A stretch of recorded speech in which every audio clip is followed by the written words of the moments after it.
Brr. It's going to be 17 degrees tonight, and I live full-time off-grid in my RV. How the heck am I going to stay warm, and how am I going to keep all of my pipes from freezing? Today I'm going to walk you through my process of how I stay safe, keep everything running properly, and stay warm inside my RV when it's going to be super cold at night. So if you guys have been watching me for a while, you know that I'm not always in the desert for the winter. And even if you are in the desert, every time I do a video about cold weather living in an RV, people are like, why don't you just go to the desert? Newsflash, it freezes in the desert too. Yeah, it really does. But if you follow me on a regular basis, you know that I have been en route from North Carolina back to the Southwest. The other night, the forecast called for 17 degrees. I was camped off grid. I had no plugins. I was just off grid, running on my solar in my furnace. I woke up right before sunrise and it was 11 degrees outside. 11. So I thought it would be a really good idea today because you know what? Weather is changing. Whether you want to admit it or not, weather is changing. It's getting colder in the desert and then it's getting hotter and then it's getting colder. There are no guarantees that you're going to be in an environment that's going to be comfortable for you in all year round because things are just changing so much. So why don't I walk through today what I did the other night when it was 17 degrees and what I normally do if it's going to be super cold at night. And I'm going to talk along the way also about what does super cold mean, when do I really have to start being concerned about it, and things like that. Before I get started, do me a favor, check your subscriptions below. Make sure you're still subscribed to my channel. Even if you think you are, even if you've been here for 5 years and you think you're subscribed, YouTube has a habit of unsubscribing people. So go ahead and check below and make sure you're still subscribed. Also stay tuned till the end. I'm going to be promoting another small business and giving you an opportunity to win a great prize from that business. And that'll be at the end. Okay, so first of all, let's talk about when you have to start kind of worrying about things freezing. So I've done a lot of cold weather videos and I'll put links to those in the video description, really thorough videos about how to insulate and things like that. That's not what this video is about. Today, this video is about, okay, it's going to be 17 degrees tonight. Here's what I do to make sure my pipes don't freeze. But let's talk about when you really need to start worrying. If I'm in 50-degree weather and the temperature is going to get down to 30, I don't worry about it. I don't do these steps. I pretty much do this if it's going to be below like 25 maybe, especially if I'm seeing temperatures in the teens. I am definitely going to go through these steps. But, you know, if it's going to be 30 degrees for 3 or 4 hours, I'm not worried about it. My stuff isn't going to seize up. It's not going to freeze up. But if you've got 7 hours below 32 in the teens, then you need to start worrying. So the first thing that you need to do is, number one, make sure your freshwater tanks, your gray tanks, and your black water tanks are not full. In case they do freeze, and it's going to take a long time for those to freeze. I mean, if you have a full freshwater tank, 40 gallons, I did the math on another video, it's going to take hours and hours and hours for that to freeze. It really depends on the ambient temperature, the temperature of the water. Like I said, if it's warming up during the day, you probably aren't going to have to worry about it as much if it's not warming. If you're only getting up to 35 during the day and then dropping down to, I don't know, 25 at night, there's a bigger chance that it's going to freeze faster, right? But I still like to, even if I'm getting down to 25 degrees, I just feel more comfortable if none of my tanks are full. Because if they do freeze, they're going to need room to expand. If they don't have room to expand, they're going to break. That's the nature of any pipes freezing, right? You need to make sure there's enough room because cold water is bigger than hot water. The molecules expand. Yeah, they expand. Something like that. I'm not a scientist, but they expand. You know, ice, if you put a can of soda in your freezer, it explodes because ice is bigger than water. So you need to make sure that you have enough room in all of your tanks for your whatever's in there to expand, your gray water, your black water. So what I do, you know, keep an eye on the weather, kind of know what's coming up before I go to find a place to boondock. Right now, you'll see my fresh water says it's on empty. When it was 17 degrees, my fresh water wasn't on empty yet, but it pretty much goes from like 2/3 to empty. There's no really in between. And my empty right now means that I've got 3 days left. But the point is that it wasn't full. So that if I had 15 gallons of water in my 40-gallon tank, and it did freeze, and it expanded up to like a 20-gallon capacity, there's still plenty of room for it to grow, and it's not going to bust my tank. Same with my black and my gray. Just want to make sure they're not full. So that's number one. If you are full and you're seeing really dangerously low temperatures, 10, 15, 18 degrees, 20 degrees for extended periods of time, you might want to go empty your tanks. Here's another thing. You don't want to try to empty your black tanks if they're frozen. So if I was overnight and it got down to 17 degrees, I would wait either until the end of the day or make sure that side of my RV is in the sun so that it's melting. Never, ever try to dump your tanks when they might be frozen, even if they might be frozen, because even if they're sludgy, it could cause problems. So you definitely want to make sure you don't try to empty your tanks when they're frozen or even slushy, okay? The second thing I do, I don't leave my water pump on. I only turn my water pump on when I need to pump water.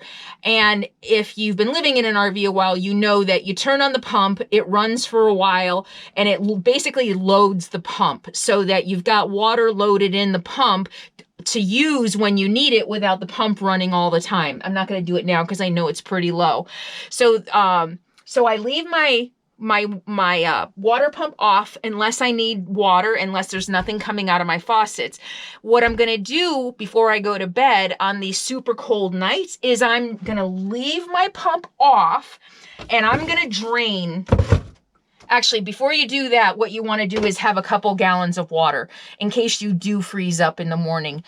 You're going to want a couple gallons of water, to flush the toilet. If you need to make coffee or whatever, it's just a good idea to have backup water in case things do freeze up. So before I drain my pump, that's the first thing I'm going to do is fill up a couple gallons of water. The second thing I'm going to do though is once I've filled up my water, I'm going to turn the pump off, and then I'm going to turn my faucet on, and I'm going to fill up everything I have. If you know that you just ran your pump and you've got a full pump full of water, then you can go ahead and fill up your containers then. Right now, you'll see I don't have a super strong flow coming out because I've used a lot of the water that was built up in the pump. So I'm just going to go ahead and fill everything because I want my faucets to run dry. You're going to do that. First, I'm going to fill up everything in my sink. That's what I'm going to do. Fill up my water pitcher. I'm going to fill up my tea kettle because this is what I use for coffee in the morning. So I'll make sure I have water for coffee. Anything left over, I will put in jugs that I have left over. So basically, you want all of your faucets running dry. You don't want any water in those lines because, again, you have water in your lines. This water has nowhere to go. The molecules expand to create ice, and you're going to have breakage. So once my kitchen sink faucet runs dry, and this is part of my conservation, I don't ever just let water run down the drain. It's a waste of water. So I always use the water, fill up all my containers, fill up my tea kettle, fill up Sadie's bowl if I still have to, and use containers. I then open my faucets throughout my RV. So I open my faucet here in my sink area, and you definitely don't forget your toilet. You're going to want to go in, you're going to want to push the pedal all the way on your toilet to make sure there's no water in the systems of your toilet that flush. I did have my toilet freeze on me one time in my old RV, Matilda. So make sure you put your foot on that pedal before you go to bed and flush all the water out of all the systems in your toilet so that they don't freeze up. And then what I do is I leave the faucet open in my sink area. I leave the faucet open with like a pan or something underneath, so any drips that come out I'm saving. I leave the faucet open in my kitchen as well. So now I'm going to take you outside and show you the last thing I do once the pump is drained inside. All right, so this is my disaster of an outdoor shower that is broken, that I have had a nightmare trying to fix this and find an end cap that fits. It's a long story. So I never did fully fix this. It's just functional now. It only drips. But what you're going to want to do with your outdoor shower, you're going to want to do the same thing, because trust me, you don't want this thing leaking. It's a nightmare. Mine doesn't have a main shutoff to my to my outdoor shower, and it's really a pain in the butt. So you're definitely gonna, don't forget your outside water, anything that you have that water comes out of on the outside, because that's gonna freeze first, right? And that's gonna give you some big problems. That's how I got my leak last year. I was in freezing temps and my shower froze up and caused leaks. So make sure you come out here, drain any water out of the lines in your outdoor showers, and leave those open as well. And here's what I do. Since my water spurts out as soon as I turn on the pump inside, I put a Post-it note over my pump so that I know in the morning, I remember, don't turn on the pump or you're gonna lose a bunch of water out your shower. So I make sure the Post-it note reminds me, go turn off your shower because that valve is open. Go close the valve before you use your water pump. Does that make sense? And the last thing I do to try to prevent any freezing of my pipes inside my RV is I keep my thermostat at a really pretty low setting, but high enough that it's going to stay above freezing inside my RV. It was 11 degrees when I got up the other morning, and it was like 40 degrees inside my RV. I had my thermostat set at, I don't remember, it might have been 40, 43, I can't remember. I had it set high. I think I had it set at like 45, 46, 47, and it was running constantly. And of course, I have to worry about my batteries. So I got up and I turned it down to, I think, 40. And it wasn't going on all the time. I'm lucky. I have a pretty well insulated RV, the Winnebago Itasca. It's Itasca Spirit, made by Winnebago. It's got some good insulation. I do pretty well in here. So even though it was 11 degrees outside, it was still 40 degrees inside my RV with my thermostat set. I don't know what it was, 38, maybe 40, I don't remember. But that's what you want to do. You want to keep your thermostat set at least above freezing. So if I'm under my covers, I've got a down alternative comforter. I have flannel sheets. I have another down alternative comforter now that I'm using in a bedspread, and I'm plenty warm. I've slept, I was telling a friend the other day, I've slept in tents in 17-degree weather. So I can certainly handle sleeping inside my RV in 17-degree weather. So as long as I'm under the covers, and if I need a hat, I can put a hat on, but I didn't even need that the other night. In Matilda, I had to wear hats to bed a lot because she wasn't as well insulated as this new RV is. So just make sure you set your thermostat.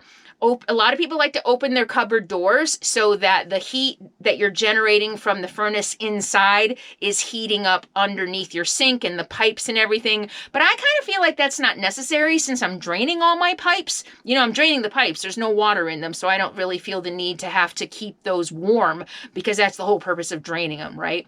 But if you want to, if that makes you feel better, go ahead and open them. But this is how I look at it. Keeping my cabinets closed traps all the cold air out of my living area. My water tank is underneath my bed, and I'm assuming that gets a little ambient heat from inside my RV. I don't really do anything to open that space up to make sure it's heated, but I sleep on top of it. It's got the furnace draft thing coming out in the same area, so I haven't had any problems, knock on wood, so far. I think that's it. I think that's pretty much my whole routine for making sure my pipes stay safe. If they don't get busted, I don't have a lot of freezing problems. I have enough water to get by in the morning until temperatures warm up. I stay warm, I stay safe, and I did videos about how to weatherproof the inside of your RV for super cheap. I've done videos about using a heater buddy. I did a recent video about using a ceramic heater if you're plugged in. I can't really use the ceramic heater. It does work with my Jackery, but I only get a couple hours out of it. So my batteries have actually been performing pretty well now that I'm getting more sunlight. So I run my furnace a little bit at night, just enough to keep it above freezing in here. And I get up in the morning, my batteries are like 11.9 on a load with the furnace on. At rest, they're about 12.2, and I'm pretty good with that. So those are my tips for keeping everything running and everything safe in your RV if you happen to be in freezing cold temperatures, because you know what? It does happen. So today's business that I want to tell you about is Butterfly Mornings and Wildflower Afternoons. So she participated last year and viewers absolutely loved her store.